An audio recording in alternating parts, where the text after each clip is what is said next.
ఈరోజు 42% రిజర్వేషన్స్ ఇచ్చిన తర్వాతనే ఎన్నికలు నిర్వహిస్తామని కామారెడ్డి డిక్లరేషన్లో పేర్కొన్న కాంగ్రెస్ పార్టీ బీసీలను నిలువునా మోసం చేసి మొన్నటికి మొన్న గ్రామ పంచాయతీ ఎన్నికలు నిర్వహించింది.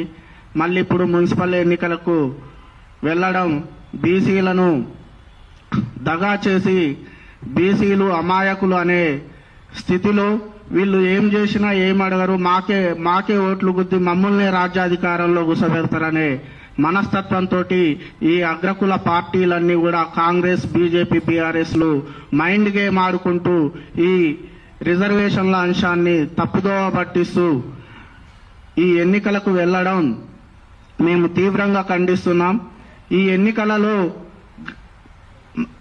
అందరూ కూడా బీసీ సమాజం మొత్తం కూడా తమ బీసీ వర్గాలకు ఓట్లు వేసుకొని ఈ ఎన్నికల్లో ఈ 3 పార్టీలకు కూడా బుద్ధి చెప్పవలసిన అవసరం ఉన్నది.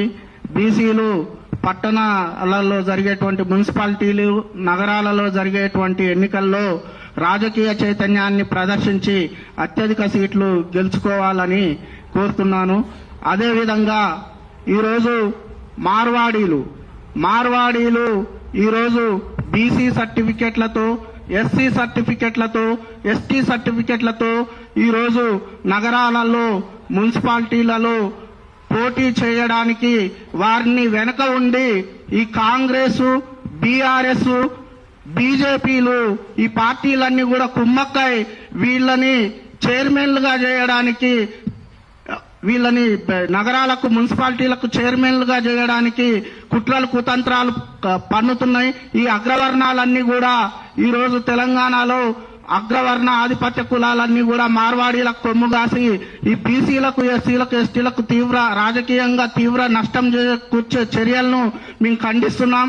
అదే ఎక్కడ కూడా మార్వాడి అగ్రకులాలతో పాటు, ఆధిపత్య కులాలతో పాటు మార్వాడీలు ఎవరు నిలబడ్డా కూడా వాళ్ళని కూడా ఓడించాలని పిలుపునిస్తూ ఈ అవకాశం ఇచ్చిన నాకు ధన్యవాదాలు తెలియజేస్తున్నాను.